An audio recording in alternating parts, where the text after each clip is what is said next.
Hello, everyone, and welcome back to the CDL Podcast channel. In this episode today, got a little bit of Challenger news, diving back into some matches from the previous weekend, and then making predictions for our final set of matches ahead of CDL Major 1. Crazy to think we're already there, even with the break and everything. So if you guys enjoy this one, be sure to leave a like, comment, and subscribe on YouTube. If you're on the audio platforms, drop a follow, drop a 5-star review.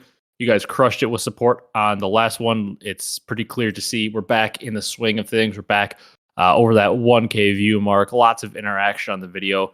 So we appreciate all of your support as always. We love making content, making a podcast for you, and we love that you guys are continuing to interact on both platforms. We greatly appreciate it. And without further ado, let's just jump right into this one. Brock, how you doing today?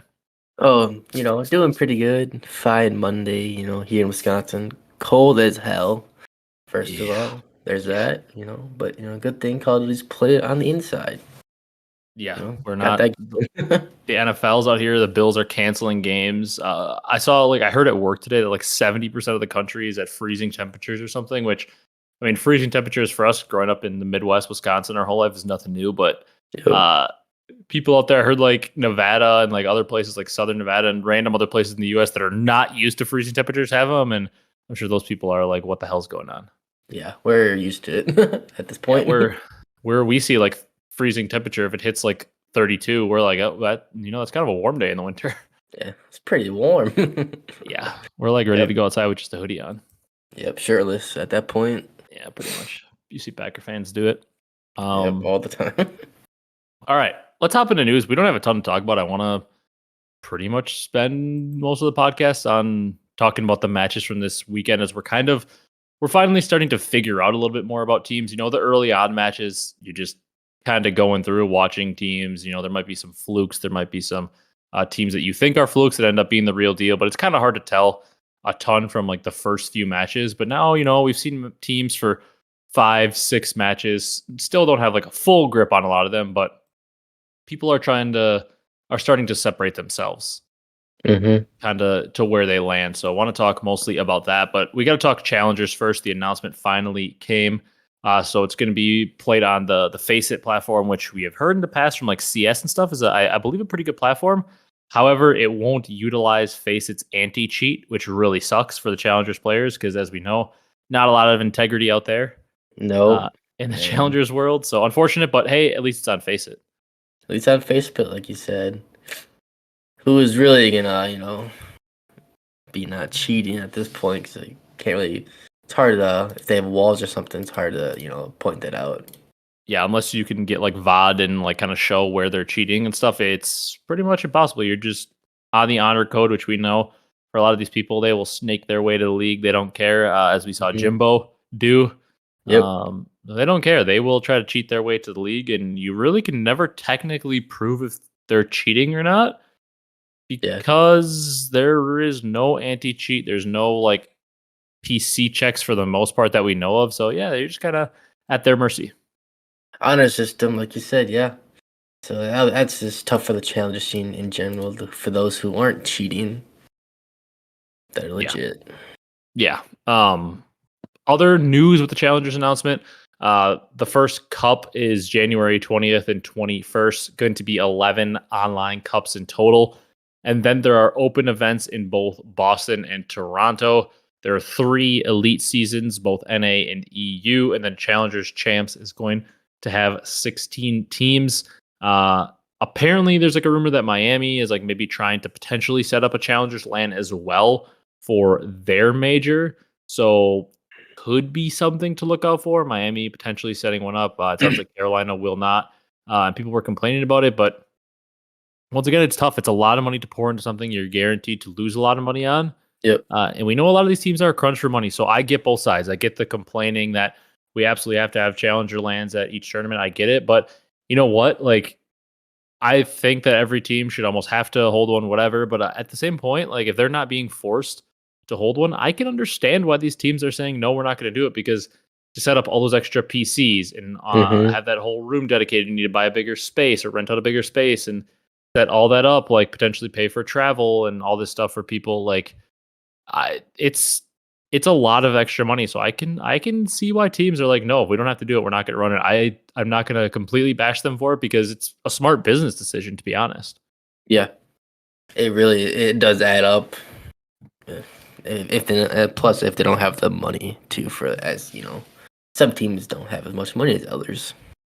And we know a lot of them are really struggling, assuming probably Carolina is one of them. I do believe though like the Heretics brand, especially over in Spain, I think they're pretty successful. Like followers and popularity wise, but that doesn't necessarily mean, as we know, that you're making a ton of money in esports. But hopefully they're able to set one up, because obviously, like, if it were up to either having a challengers land at the major or not, I would obviously easily, just as a fan perspective, prefer to have one. Yep. Because it's great for the health of the scene, but you also have to think financially viable or not. We should just be glad the Royal Ravens are finally willing to host an event, because they really haven't hosted one since like pre-COVID.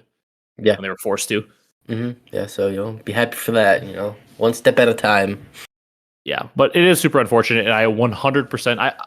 I get both sides here. I 100% all understand all the challengers players really upset that they don't get lands at each major. I fully understand the frustration there, because you feel like they just don't care about you, and you are a massive part of the CDL. Like, the challenger scene is, with all the challenger scene, eventually as players retire, if there's not anybody grinding at that level just below the CDL dies, because you stop having an influx of players trying to get in, and the competition, kind of falls off, and then you don't have as many good players coming in. So challengers is vital to the CDL, always has been vital to competitive Call of Duty, but I also do understand the players' issue with it. Yep. And a lot of players, might not, they might quit because of the lack of challenger support they have. Yeah, and there was a big debate between like JCap, and I saw like Theory in there, and I saw or Theory was a different debate. Sorry, I saw like Adam Apicella in there, and they're absolutely right. Like, I mean, like the NBA G League, obviously, like, compare the scale of the NBA to the CDL. It's not even comparable. The NBA is obviously so much bigger. But like, I think they said like the G League salaries are like $40K, which is you can live on that wage in the US. It's not like some massive wage, but depending on where you're living, obviously in some states you can, but in certain states you could get by on like a 40K salary. You're certainly not just like rich and able to buy whatever you want. But like he was saying, like, that's like people that are one step below a massive league where people make millions and millions. Even if you're the worst player, you're making $1 million a year. Yep. And those are NBA players that are making that. So if they're barely able to make a living in like the semi-pro, like just level right below the professional league, you can't expect as a Call of Duty Challengers player to be making a living. And I also do think that that's a fair point. And like, there has to become a point where these Challengers players are able to, have a job while also competing in Challengers. And that's, if that's, you want to make it to the league, that might be a sacrifice you have to make. You might have to sacrifice other things in your life, and either be going to college or working a job while playing Challengers. And it sucks, and it's going to be super time consuming. But I do agree that it's hard to expect a farm system league to pay your bills and be a full-time job.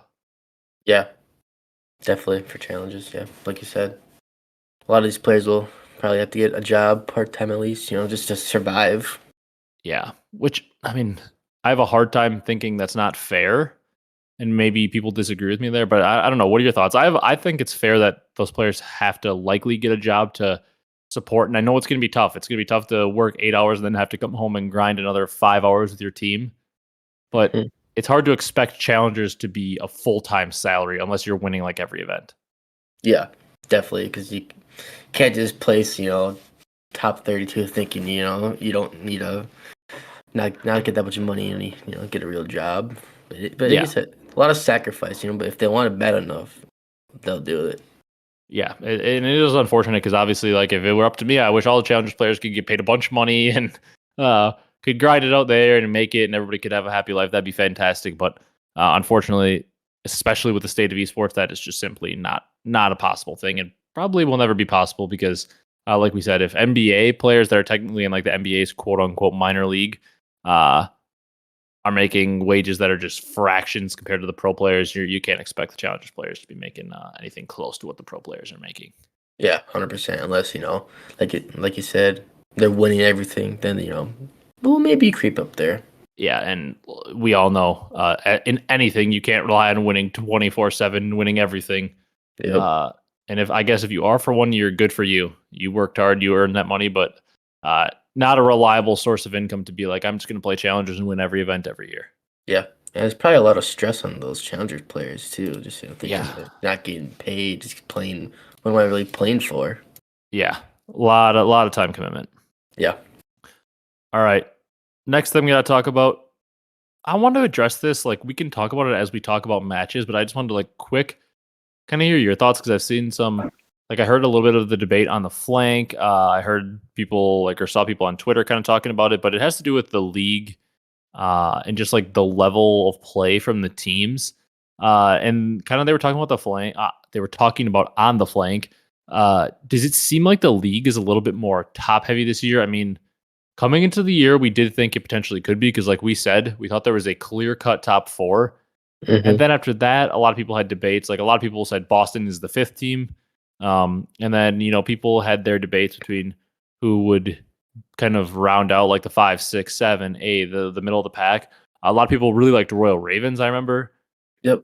in the offseason. I was kind of one of them that maybe bought into that hype. You and I both were thinking LA Thieves could Yeah. potentially be a pretty good team. That's not looking so great. I even thought Minnesota Rocker could maybe be great. That's not looking so good. We definitely didn't think LAG could be that good. And so far, they don't look horrible. Seattle and Miami both kind of look pretty good. But there's a debate, anyways, going on about is the league the most top heavy we've ever seen?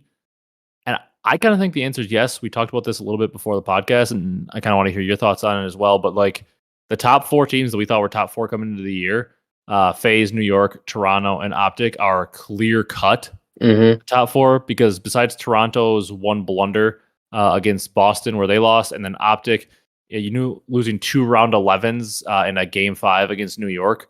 Those teams are both 4-1, Toronto and OpTic, and then Subliners and Faze are both 5-0. And Subliners, if they would have lost that one match versus OpTic, they'd be 4-1. OpTic would be 5-0. So either way, one of them would be 5-0. Faze has cruised with a 15-3 map record. I mean, the worst map win percentage is OpTic at 66. They're winning 2/3 of their maps. Hmm. Yeah. So basically, like 3-1ing everyone on average. Toronto's winning 70% of their maps. New York's winning 71. Faze is 15-3, winning 83%. So the gap is like the clear top four, and then Miami and Seattle are kind of a clear 5 and 6, like a buffer. And then LAG and Boston are kind of like the clear cut 7 and 8, really, kind of exactly how the standings say it is. They're kind of like the teams that are like worse than the 5 and 6, but like more competitive. And then our bottom four, Minnesota, Carolina, Vegas, and Thieves, are just a mess. I Yeah. will say, like, eye test wise, it kind of feels like Vegas is maybe a little more competitive, but they still are not good. So, Mhm. what are your thoughts on that? Is the league like the most top heavy you can remember? Yeah, in the CDL era, yes, I feel like it's the most top heavy since we were coming in the season knowing these teams would be top four, But I did not really think I thought Boston for sure would be top five since they have like all this like quote unquote star players on their team. They're in a little bumpy road right now. After 5 through 12, up for grabs at this point, really. Yeah, I do feel like it's such a weird split because, like you said, 5 through 12 kind of up for grab, but I do feel like the 5 through 8 spots are pretty solidified right now. Like, I feel like Miami and Seattle are pretty clearly 5 and 6 in whatever order you want to put them. Yeah. And Hmm. I do kind of feel like LAG and Boston are for sure 7 and 8 in whatever order you want to put them. I probably prefer Boston over LAG, but you can make the debate because we got to put some respect on LAG. We've been bashing them, everybody's been bashing them, but they actually don't look too bad. Hmm. And then, Minnesota looks just rough. Carolina looks horrendous. Vegas looks pretty rough. LA Thieves look, I mean, they can't even have a player go positive in a series. Yeah, that's not what you're gonna want. Yeah, like it's like a clear bottom four, and then to me, a clear 7 and 8, a clear 5 and 6, and then a clear top four. You can kind of order them in their groups, whatever way you want, but it seems to be like the most clear cut we've ever seen from like a league standpoint in terms of where teams rank. Usually it's kind of like teams are fluid. Like sometimes they're eighth or ninth, sometimes they're fifth. This team could sneak in the top four, but like right now it's like, no, there is a clear top four. Yeah. Nobody's sneaking in there. And it's like, this feels like this land could be one where it's like the most straight up, like the better team wins everything. Hmm. Yeah. And then like our top 4 fight each other to see who's the best because we don't really know who the best is among the top 4. They all look really good. Yeah, definitely. I just think that going forward is like could like the top 4 teams right now just be like so far ahead they're already in the champs and like by major 2 or 3 or 3.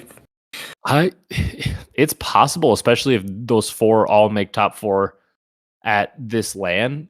The only thing is like Seattle and Miami are kind of sticking right behind them for now. That maybe if Seattle and Miami are able to beat up enough on the bottom 6, they could probably stay in it and they might clinch pretty early too. But I was kind of thinking like the scariest part about saying the league is so top heavy right now is the fact that usually when are the teams that are like not as good, when do they find themselves winning matches? It's usually early on. Yeah. When the game's fresh and new. Yeah, it's usually like kind of like what we saw Miami doing. Maybe Miami isn't as good as we thought they were, but they started 3-0, or like usually like a random team, like somebody that we weren't expecting to be good. Let's say like Carolina, for example. A lot of people thought they were going to do this. We look at Carolina on paper and we think, not the best team, but they have some players that are intriguing a little Mm-hmm. bit. And then they end up starting out like for the 7 matches, they might go 4-3 or 5-2. And like everybody's like, okay, they're really good. And then they finish top 6, top 4 at the first major. And like, okay, Carolina's like a solid team. And then they kind of bottom out and end up kind of falling back. But they start out really hot because they like know the game a little bit better early on. But that's not even happening this year. It's like the teams that we expected to be top 4 are top 4. And there's like really no surprise teams besides Miami for the first 3 weeks when they were 3-0. And then they regressed and lost 2 matches this week. Yeah. Kind of So like like, it's weird. what we thought Las Vegas might do when it first started. Like, maybe have a good like first 2 weeks. That did not happen. That's for sure. It's scary to me. That's a scary sign because like we said, usually these teams that aren't actually as good start out hot and then they kind of taper off as the year goes on.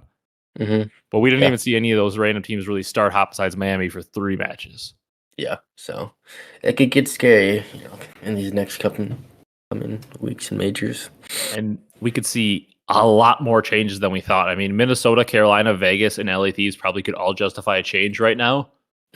Obviously, our top 4 aren't changing. Miami's not going to change. Seattle's not going to change.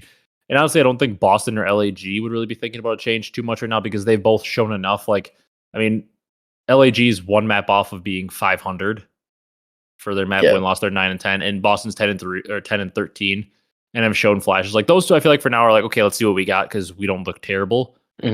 But those bottom 4, like all of them can justify making roster changes right now because it's not looking like it's going to work. Yeah, definitely. They could definitely, and don't wait. That's for sure. Yeah, don't wait because everyone else is gonna go to the challengers pool too and grab someone.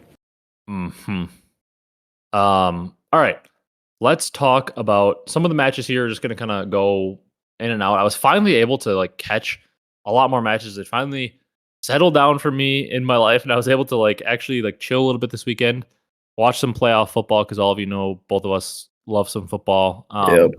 Able to watch some playoff football, COD. Good weekend. I could sit down, chill, and do that. First match of the weekend, LAG versus Faze. Faze 3-0. No shock there, but LAG did have a legit chance to win the map 1 hardpoint. They kind of got handled in the search and destroy, and then the control on invasion went 3-2, like every control does, but they kind of got handled. So Faze overall handled them, but LAG, once again, they were competitive in the hardpoint. LAG are a better team than we thought they would be coming into the year. Oh, 100%. I thought they'd be like last year, not win for like 2 consecutive majors. Yeah, they're a competitive team. Yep. It's good to see out of the boys, Yeah. And it's nice to see because like a lot of people, us included, kind of wrote them off, but I am always happy to be proven wrong by players that perform greater than what you think they're going to perform. Like Estriel, I've seen some flashes from him. I mean, Diamond Con has been the most impressive player on their team this year. He had a good series versus Faze overall, a 1.1. The really rough one was Fame with a 0.69. But we don't expect them to beat a team like Faze. But I do feel like they hold their own a little more than we thought. Yeah, definitely. Who knows if Fame has a better game like a 1.0, maybe they win a couple more maps. Yeah, maybe win a map or 2. I would say if Fame continues to struggle, because overall he has struggled a lot, potentially picking up a sub player to to maybe replace him. Assault and Diamondcon could say the flex AR. Estriel looks pretty good. Maybe if you can find a top sub player, this team could potentially be looking pretty good. Although who knows with the way their organization is, they might be just locked in with one roster. Yeah, for now. Yeah, since, Yeah. kind of a mess over there. Yeah. But yeah, they are. I can say with confidence, definitively, LAG is not the worst team Mhm. in the CDL right now. Yeah, they might got 3-0'd, but it was competitive 3-0. And we'll talk about their later match where they took out another team that we kind of thought was better than them. We'll talk about that for the Saturday matches. But an interesting second match in the day. Toronto manhandled Seattle. They destroyed them. Jeez. This was not close. Man. It was a 100-point game in the hard point, a 6-0 in the S&D, and a 3-2 on Invasion, which once again, 3-2 on Invasion does not mean the map was close. I mean, look at the damage and, the kill and death outputs from that match. And if you watch the map, it wasn't all that close. Mm-hmm. I mean, overall for the series, the worst KD on Toronto was Scrap, which is not what you normally hear, but he had a 1.22, and he led the team in damage. Yeah, that's just, I can see why they got curb stomped. Yeah, which is like surprising because I didn't think that would happen. I mean, did both of us? I think you might have picked Seattle in this one. I might. Yeah, you picked Seattle 3-2, and I picked Toronto 3-2. Mm-hmm. So we both thought like it was going to be a close series at least. Yeah, definitely. You thought Seattle would win close. I thought Toronto would win close. I was disappointed to see this out of Seattle. Like I do think coming in, I think even though you picked Seattle, I think we both agree Toronto is the better team coming into the series. Mm-hmm. But I expected Seattle to keep it close and competitive, not get destroyed. Yeah, it's not what I really want to see out of Seattle. Against one of these top teams if they're trying to compete for the top 4. Yeah. All right, third match on Friday. Just to cruise over this one quick, it was Minnesota who have looked horrible versus Subliners who are undefeated. And Subliners, they dropped the map one hard point, but then from there on out, they had their way with them. 6-3 in the search, 3-0 on control, which, like I mentioned, is very rare this year. Mm-hmm. Linz was the only one shooting back that map, and then a 250 to 203 on an invasion hard point where Sib had his way with them. 27 and 10, 4,800 damage. He was just having his way with them. 2.7 KD. Yeah.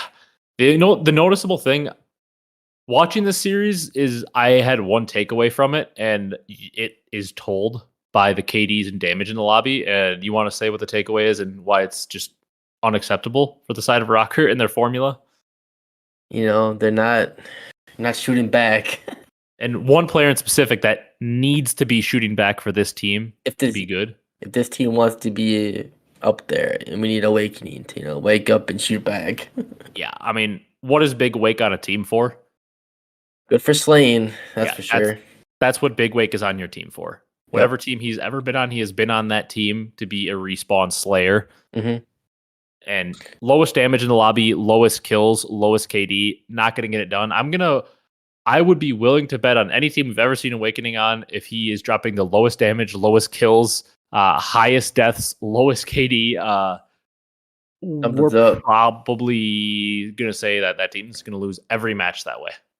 Yeah. Now, if that were like, what were you going to say? Because Awakening's like a career 1.1 KD player. Well, that's what he's on a team for. He's on a team to slay. Yeah.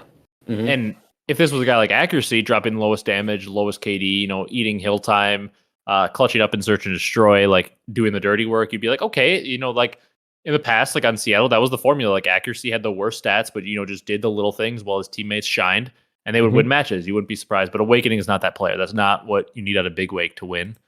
Yep, definitely. It's not the formula for them. Yeah, so he's struggling right now, but I have faith in Big Wake to pick it up. Yeah, because we'll get to their match on Sunday, but even then, like he had a fine match, but he was still lowest damage output or closest to lowest damage output on their team, and was the only one below 1. But he did have a better series. Granted, it was against the Royal Ravens. Yeah, but like you said, Linz, he showed out. Yeah, he's a very talented player. You can see the mechanical skill in him, and I hope that being on a bad team, if they continue to be bad, doesn't hurt his stock. But I don't think it will, because you can see the skill that he has in him. Mm-hmm. Yeah. All right. They could drop all their players and build a team around them too. Yeah, If it gets too potentially. bad. Yeah. Saturday matches, Heretics get handed their first loss by Seattle, which is so weird. Obviously, Seattle dominated on Friday, come out and beat an undefeated team on Saturday. They beat Heretics. They almost got reverse swept. It was the sub base hardpoint, and then after the invasion search, and then Seattle had defense on round 5 control on invasion, which, as we know, defense. I think they showed a stat that like so far this year, as of the time of that round 5, the offense win percentage on invasion is lower than the offense win percentage on Bagra. Jeez. So invasion offense, all that stat tells you is invasion offense very hard to win. Yeah, when you put Bagger in there, it's very hard to win. Yeah, I think it was like a 17% win percentage compared to like 18 or 19. So it was like very close, but still, if it's even anywhere close to as hard to win as a Fortress control offensive round, you know it's difficult. And Miami did that in round 5. They won an offense. Mm-hmm. And then all of a sudden they destroyed them on the Skid Row hardpoint. And wasn't even a close map. And then it was a map 5, and Seattle was able to clutch out and pull it out. So very big to see Illy and Abezy step up in the map 5 and have the poise that you blew an offense or a defense round 5 in control and then got dominated in hardpoint. That's a lot of momentum. So it is nice to see out of the Seattle team to have some poise. Yep. But that's what I would expect out of this team. You know, they have a young player in Abezy, but you have a multi-time world champ in Arcitys, Hook and Illy, world champs in their own right, have won multiple events. I expect these players to have some composure, so it is good to see that composure showed up for them. Great composure out of the boys. You know, even though they are world champs, and you know, good to see how they can calm the storm that Miami had. Our second match, LAG take out Boston. Like we said, once again, LAG, impressive. Fame, good bounce back series. And like I said, we were going to get to Fame a little bit later and talk about this match, but that's what we need to see out of Fame. A 1.32, most damage in the lobby. Mm-hmm. You and I have been saying it. Well, everybody's been bashing Fame. I know we kind of bashed him a little bit earlier, but you and I have been saying this since we saw him in Minnesota and since I watched him a little bit in college COD. The dude has a lot of talent. Yep. He just needs to find his role and find his spot with a team that, fits him. And this match, he showed that talent, and I hope he continues it up because, like we said, from college COD and then watching him at that Minnesota Major 2 Challengers event, he was dominating people there. Yeah, he definitely was. And he was clutching like 1v2s and search, every other time it almost felt like. So, he's definitely got the talent, just, putting it all together in the right, role, Which, as you say. As weird as it sounds, if Fame can hit his stride that you and I know he can hit, and if Estriel can continue to impress us the way he has, Diamond Con continues to be the best player on their team. We know Assault could be a steady main AR. This team has potential to be a team that we're talking about at the end of the year as maybe sneaking in as that 7th or 8th seed at champs. They have legit potential to do so, and I didn't think I'd be saying that, but here we are. LAG, a legitimate contender to make champs, as we can say early on, as long as Fame and Estriel can become a formidable subduo. I have faith in Assault and Diamond Con to at least be steady enough AR presences that this team could compete for a spot at champs. Yeah, 100%. You know what I would have loved on this team? Instead of Assault, Gunless. Yep. Man, this makes so much sense for him. Yeah, and gives them a little bit more of a slaying punch. Like, Gunless has more pop-off potential than Assault. Mm-hmm. Yeah. And I feel like Assault gets a bad rap for just CDL fans. I know you know this, but I feel like he gets a bad rap from CDL fans because he's been on just bad teams in the CDL era. Yeah. But he is a good player. I mean, that's a world champ MVP. Granted, it's his only win. It's funny enough, is that champs. Yep. But Assault is a pretty good player and does have some slaying upside, but Gunless has like superstar slaying upside. Yeah, Gunless has more pack to the punch. So maybe if this team starts to struggle, not a bad shout to, get a submachine gun punch and an AR punch. But I like where they're at now. I'd like to see them stick it out for a little while and continue building because there is something here that has a little bit of potential. Mm-hmm. And they're probably believing in each other, so which is love to see that. Yeah, and like we said, they might not have the ability to make changes with their organization, so they might have to stick it out. Yeah, figure it out. we kind of touched on both these teams earlier, so we can kind of skip over it. But LA Thieves, their only map win of this series against Toronto Ultra was a round 11 in map 2. And other than that, they got pretty much just pounded in the 3 Yeah. respawns. LA Thieves, it was the first time one of their players went positive in a series, and that was Afro with a 1.01. Jeez. Yeah, first time all year one of their players went positive, and it was barely, this team Barely. is just not good right now. They're a bad team right now. Yep. Bad right now, but coaching staff, players will get it together, I hope. I hope, because from the players in the roster, I do believe all 4 of these players are good. I think Cammy, Ghosty, Afro, and Joe Deceives are good players. Mm-hmm. I know it doesn't look like it right now, but I still strongly believe that all 4 of those players could be on a good CDL team. Yep. I mean, fully agree. We saw Ghosty on a good CDL team last year. OpTic was very good with him. Cammy, we've seen before on that Toronto Ultra team. They were very good for a while. Afro, at a time for like an event or 2 early Vanguard, that London team was pretty good. They finished like top 3 at Major 1. Mm-hmm. And then Joe Deceives, have not seen him on a good team yet, but I do believe Joe Deceives has a lot of talent and could be a player on a good team. Yep. Good pop-off potential for Joe Deceives. Mm-hmm. So that's pretty much all we got in that one. And then OpTic, I did like to touch on this one quick. Once again, Vegas, of these bottom teams, I feel like there is something there.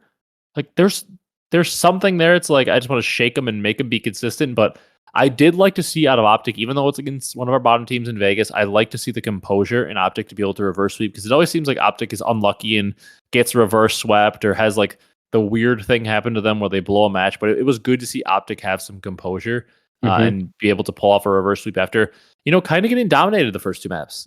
Vegas handled them. If you're watching that series, Vegas handled them.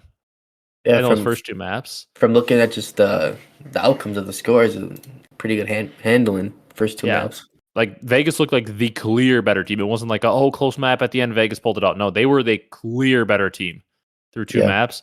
And then Kenny take over map 3, into kind of the Shotzi and Pred show in map 4. And then just a good outing overall from the squad in map 5. So good composure from OpTic there. Yep. Just seems like Vegas is so close yet so far in these matches. Yeah. And then they end up getting 3-0'd by Faze. There's a lot of technical difficulty. Some of these maps weren't played on stream. It was weird. But kind of got dominated by Faze, but we'd expect that. Minnesota got their first win over Carolina. TJ had to sub in because there's some visa issues going on for Real. And to be honest, TJ actually didn't look that bad. He couldn't overclock his controller. All the hats going on. Gwyn also he's the real deal. He's a very talented player. GodRx, it might be time. Yeah, he's it's one thing if you play slow and get kills. If you play slow and not getting kills, might be time to get up and out of there. Which is sad because I like GodRx a lot and I do think he's a good player. It just may not have been the correct fit, and unfortunately for him, this might be his last rodeo. Yeah, potentially. Which sucks because from everything I hear, seems like a good dude, and I know he is very talented. Yeah, and he's also one of the older challengers players from last year that we had. Yeah. So hopefully he can turn it around and save his spot. Hopefully, although if TJ Haley has to fill in long term, obviously we hope Real gets everything sorted out with his visa. But if TJ Haley has to fill in for this team long term, I like him, and then I like Gwyn a lot. I obviously like Clayster. If they can get a faster, more slay heavy AR, because as we know, Clay tends to play like a maniac at times and can play very fast. If they can get a fast AR to kind of match his pace, Gwyn and TJ can pedal to the floor. I feel like this team can get faster and could get a lot better. They just this is the team for Gunless with the chemistry with TJ. Yep, I was thinking this that. This is the team for Gunless. Yep, definitely Gunless will help. Get him in there. We solved it. If I don't see Gunless in this team, I riot. Yep, book it. I'm on the train. Do it before the major. This team isn't going to work. Do it before the major. Yeah, sorry, GodRx. Yeah, your time's up. And I'm always going to be happy to see TJ. I'm a big TJ fan. Everybody knows that. Yeah. And he deserves all the flack that he gets because he can be lazy and has stinker series at times. But TJ is a good player. You can win with TJ on your team. He just obviously has some maps where it's like, my God, what is he doing? But you can win with him, and he's an elite search and destroy player and always will be. Yeah. He might not try the hardest, like you said, in practice or whatnot, but when it comes to game time, he's there, especially in search. Yeah. which is love to see that if like game goes game 5, he's going off usually. Yeah. Okay, our third series on Sunday. I don't even want to talk about it. New York handled business against Thieves. Thieves dominated again. They are not competitive. Nope. And then the last match, Boston versus Miami. Boston able to take out Miami to give them their second loss on the weekend, second loss in a row. Good to see some composure out of the Boston boys. Snoopy had his way with them. Snoopy was dominant in this series and showed that superstar potential that we've been hearing about. Yep. You'll to see for the Boston fans, Snoopy's here. Yeah, I mean, we know what the formula is. It's Snoopy and Capsule need to pop off, and Slasher and Priest just need to direct the troops, lead the way, do the dirty work, and they need to let these two fly. And if Snoopy is doing this, this is what makes Boston our potential like fifth team and upset X Factor team. Yep. Jeez. And just looking at the damage outputs, Snoopy had like 3,000 more compared to the other team. Oh, he was having his way. He was just moving freely. And Capsule too, 2,000 more than everyone else on Miami. Jeez, yeah. Definitely the formula, like you said. It's got to be for them. The superstar SMGs have got to be superstars. Mm-hmm. Yep. All right. Let's jump into predictions. Our predictions from last week. Both of us set our high score. I had went 9 and 9, 9 points each week. You had went 8 points and then 10, so we were tied at 18. This week, you finished with 11 points to make it your best week, and I finished with 18 to make it my best week. So total here, I'm sitting at 36, and you're sitting at 29. So you kind of need a big weekend here to pass me up. You need to beat me by 8 points to pass me up here. As you guys all know, the way we do it, we pick the teams, put the map count on it. We either put 1 or 2 points. We bet 1 or 2 points on it. If we get it right, we get that many points. If we get it wrong, we lose that many points. You can put 4 points on one match to kind of wager extra. And then if we get the correct map count with the winner, you get 1 extra point. So a way to get some bonus points. That's what really helped me this week. I mean, I got only 2 matches wrong. You got only 4 matches wrong, but I had 1, 2, 3, 4, 5. Correct. All of the 11 matches, I had exactly correct, including map count, which that's 5 bonus points. That's a big difference. That'll definitely do it. Looking for a revenge week here. Yeah, you need a big output. You get the advantage, so we both cannot pick the same series and same team with 4 points. I guess technically, like if we wanted to pick opposite teams on 4 points in the same series, we could do that. Yeah, we could do that, yeah. But we cannot pick the same team and put 4 points on it. So you have the veto advantage for that. You get to first pick on whatever series that is since you are losing. Let's kick it off. Friday matches, Minnesota, LAG. Coming into this year, we would think Minnesota was the favorite, but LAG is the clear-cut better team so far this year between these two. You think your LAG boys are going to pull it out? Oh, man. Is this going to be like last year when I bet an LAG they'd lose? Mm-hmm. Now they've given you like an actual real reason to potentially believe in them, especially against Rocker. Yeah. I'm riding with LAG boys, but a close series, a close game 5. Round 9 they pull it out, 3-2. Give me 2 points on LAG. Okay, I don't mind it. I'm gonna go with LAG, and I'm only gonna put 1 on it because this is like once again I could see Minnesota pulling off an upset, but I think they're gonna win in a 3-1 fashion. I feel like they're going to win every respawn. I don't know why. And once again, like my brain is still like fighting me here because when I look at these two teams, my brain tells me that like when I look at the players on paper that I should be betting on Minnesota. Because I still really like this. Like I said, this seems like the diet version of Seattle Surge of the past few years. Like my brain tells me that Minnesota is the better team when I look at the players, but clearly they have not been so far this year. Yeah. But I am going to go LAG. And I'm going to pick them 3-1 and put 1 point on it. Okay. All right. Second match, OpTic versus Miami. Good match here. A nice bounce back potential for Miami. Obviously, they were 3-0 and then dropped 2 matches this past weekend. Would like to see them bounce back and beat OpTic. It would be a big statement for them, or they're going to kind of fall into the middle of the pack if they end up losing their 3rd straight. You think they're able to pull off the upset, or does OpTic kind of keep that clear-cut top 4 in place? I think OpTic keeps the clear top 4 in place. So I'm gonna do. I think Miami comes out. Bounce back first match, win the hard point, and then OpTic just rolls them next 3 matches. Start with the search. Okay. So I'll do 3-1 with 2 points. That's funny because I thought the exact same thing. I think Miami's going to come out. They're a really momentum heavy team. I think they're going to be super hyped up. They're going to win the first map, and it's going to be like, oh boy, are they going to be able to take them out? And I think OpTic's going to win 3 straight after that. I think it's going to be a Yep. 3-1, and I'm putting 2 points on it. I thought the exact same thing. Yep. Just OpTic and Surge. Pretty damn Yeah. good. Yeah, I'm going to go 3-1 as well. I thought about changing it to 3-0, but I'm going to stick with 3-1. All right, NYSL versus Toronto. An excellent, excellent match here. That's A a good matchup of match. 2 of our top 4 teams. Rematch of the champs final last year with not a lot of changes. New York just has Sib in for Priesta, and then obviously Toronto just Envoy in for Hecz. So both teams feel like they made a little bit of a pack a punch in terms of just raw skill. And obviously Toronto was upgrading to beat New York this year, and New York upgrading to try to stay on top. So interested to see this. Probably going to be a little extra fire for Toronto to prove that champs final was a fluke, and a little extra fire for New York to kind of stick it to them and be like, "No, we're the real deal." So I'm Uh-huh. very intrigued for this one. I think Toronto gets their revenge.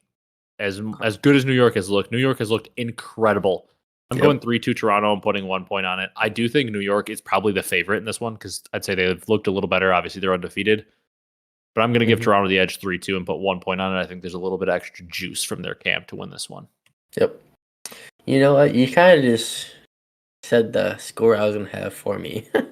Yeah? I was thinking kind of the exact same thing, and I do think Scrappy will, get his so-called revenge game, drop like 1.4. Okay. Yeah, I mean, nobody on their team did anything in that champs final. They didn't shoot back. Yeah. So I think Toronto's winning this one. Doesn't count as much, obviously. Yeah. You got 3-2 again, you said? Oh yeah, 3-2, and I'll put 1 point on it as well. Okay. Yeah, it's tough to put any high amount of points or pick a blowout in that series because it's both teams you can easily see a path for them to win Hope out for of the 3-2 round 11. That's for sure. Yeah. It'd be a fun series. I'm looking forward to that series. Hope it's a competitive one.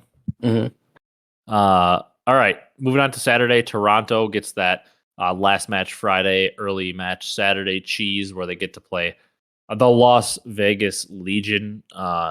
Vegas has looked competitive against some teams. Obviously, they got 3-0 by Faze, but they were up 2-0 on OpTic. You think they're able to jump out to an early lead and finally close it out versus Toronto, or you think Toronto's going to handle business again and beat them? Mm. I think Toronto's gonna win 3-1, and with 2 points. But I think Las Vegas will win the search. Okay.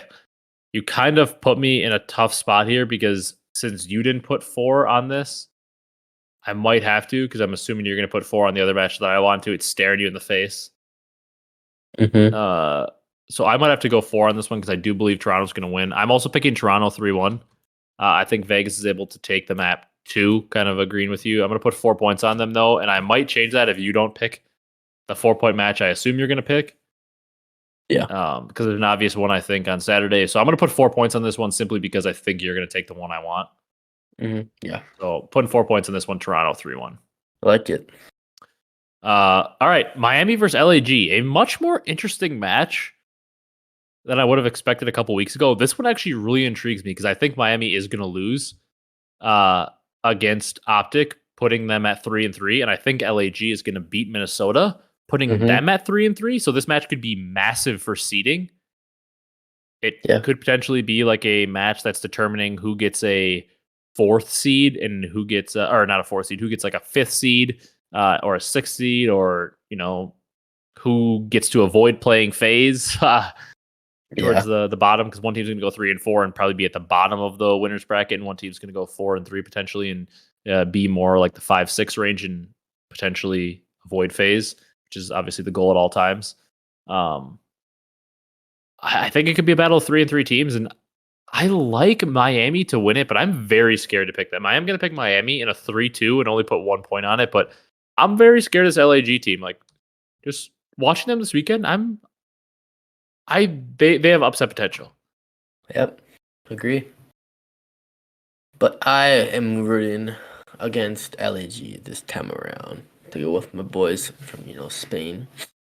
I'm picking Miami 3-1 and kind of like LAG wins the first map, but Miami compels gets it together. It wins 3 straight, so not get the 4th loss in a row. I'm predicting, and I'll put 1 point on it as well. Okay, I like it. Shoot, we've picked the same team in all 5 matches so far. This is going well for me. Yeah, In might terms switch it of up. keeping my lead. But it's hard. Like a lot of these matches. I mean, I guess you really could have gone a different way in like the NYSL Toronto for sure. OpTic Miami, it's pretty realistic. That Minnesota LAG. There are a lot of somewhat toss-up matches that we happen to just go the same way. Even Miami LAG is kind of a toss-up match. Yeah. We just kind of happen to pick the same way. I think we're probably going to end up sticking the same way with this next match too. Seattle versus Minnesota.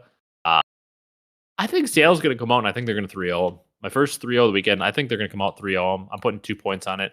I just have a feeling they maybe turned a corner in that last match they played, where obviously they got destroyed by Toronto, and then they came out in their next match against Miami and were able to take it 3-2. I think they maybe turned a corner with their composure, holding off the reverse sweep against Miami, and I think Seattle's going to come out and I think they're going to steamroll Minnesota 3-0.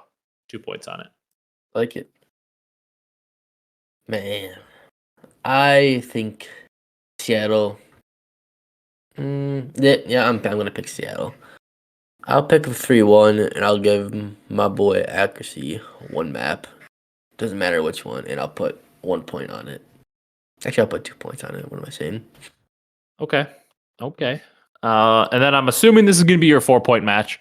I was thinking about actually picking this as a Atlanta 3-2. Like, they get OpTic on Sunday. This is last match Saturday. It's getting late. They're just thinking about OpTic. They're thinking, we'll just steamroll Carolina. Worry about OpTic. Because as we know, like in recent history, OpTic has kind of had Faze's number for the most part over the past few years. Yep. Faze has had everybody else's number pretty much except OpTic's. So I think maybe, Faze overlook. It's a classic thing in sports. Like you overlook, maybe you're playing a bad team one week in football and you overlook them because you're playing your biggest rival who's really good the next week. And you're kind of looking ahead, not thinking about the team you're playing as much as you should be. And then that team is still a professional team. So they surprise you. I was thinking about doing that thing with Carolina and saying that they're going to, have a 3-2 here, keep it close. But I'm going to say, nope, let's go logical. Let's say Faze steamrolls them 3-0. Gets their sleep faster to go play OpTic the next day. Yep. I'm going to put 2 points on it because I'm assuming you're taking 4 on this one. Yeah, I am taking 4, and I'm taking a 3-0 as well. It's just a steamroll team diff. Yeah, no matter how you slice it. It's team diff here. Obviously, it's pretty much team diff every time Atlanta plays. They're pretty much the most talented team. But especially here when it's one of our bottom teams versus Atlanta. Yeah, hard to not pick Atlanta in a dominant fashion. Yep, so Carolina will have a good 25-minute match and get up and out of there. Yeah. Then Carolina gets the last match Saturday into early match Sunday, Cheese, and oh boy, Carolina versus LAT. 2 teams that we actually, a decent amount of people had faith in, but they both look horrendous so far. Dude, I'm going to just say screw it. I'm going to say Carolina wins it 3-2, and I'm putting 1 on it because I have no idea where to go here. I don't have much faith in either of these teams. But I like TJ. I think Gwyn has looked really good, and LAT's basically given me no positives. So I guess I'll take Carolina 3-2 and put 1 point on it. Yeah. Man. This feels like one you might as well go opposite of me, just because whatever. Yeah, I'm just going to go opposite, 3-2. The other way. I'm hoping my coworker Hammy finally shows up for once in the last 4 years. You might as well put 2 on this. Yeah, I'll put 2 as well. I need to gain some points. Yeah, I was gonna say it's such a toss-up match. I'm putting 1 to be conservative because I had the lead. You might as well throw 2 and pray. Because that could be I lose 1 point and you gain 3 if you get it right or something. That could be a big swing. Just let me call up JCap real quick, see how his team's feeling. Yeah. This next match could be very big. New York versus Boston. Looking at the stats here, Boston is a 10-13 map count. So and they're 2-4. I think they're guaranteed winners bracket as long as they win this. Because like Minnesota has 2 more matches. They'd have to win both, and then their map wins would be 14. Boston would have like 13, but Minnesota's probably going to lose at least one map. So I think Boston would, unless something crazy happens, Boston would pretty much be guaranteed a spot in winners. Yeah. If they win this. So big match for them, and then obviously New York. They could be Toronto, but either they're going to be 5-1 or 6-0. They have winners locked up. Boston playing for a lot more here. I do think New York's going to play spoiler though. I think they're going to beat them 3-1, putting 2 points on it. I think New York is just too good right now. They look so good. I do have faith that Boston could win this, but I'm going New York here. Okay, I like it.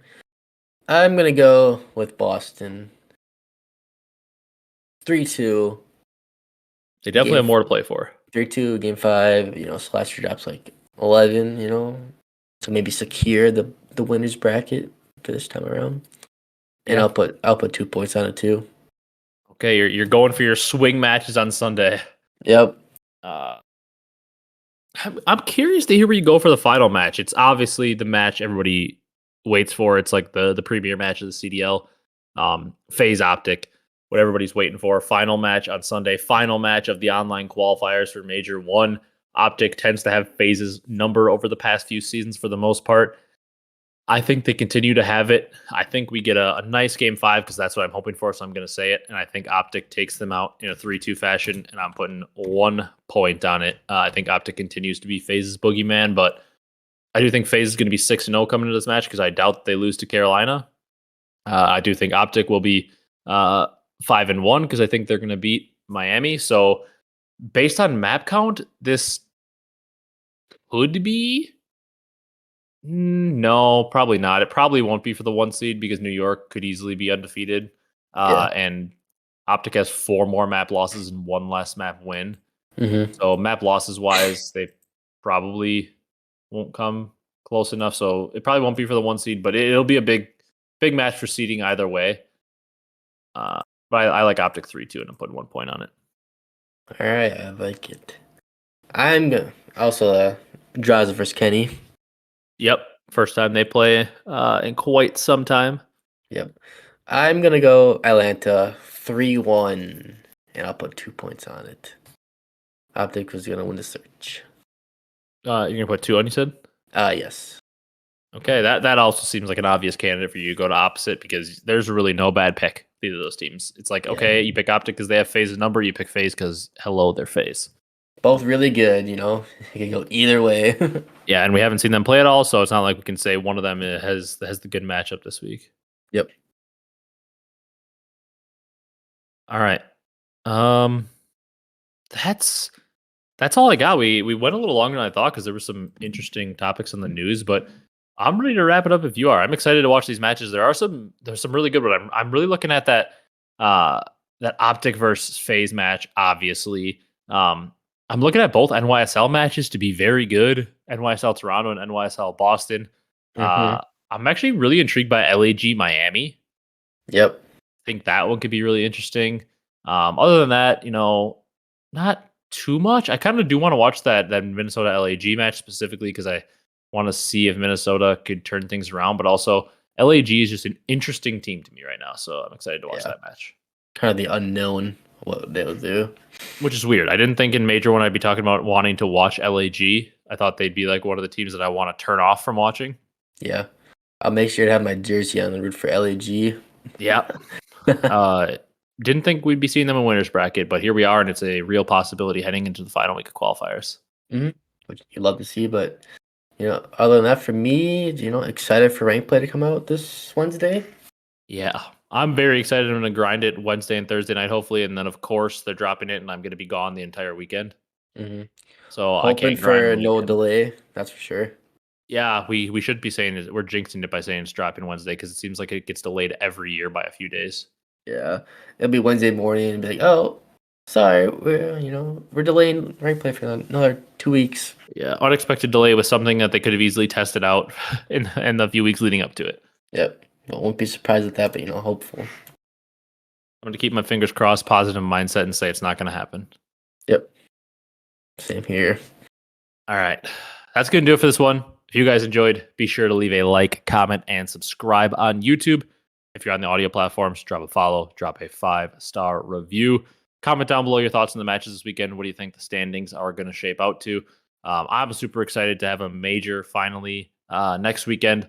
Very excited to jump in and watch that. Thank you guys so much for watching, and we will see you in the next one.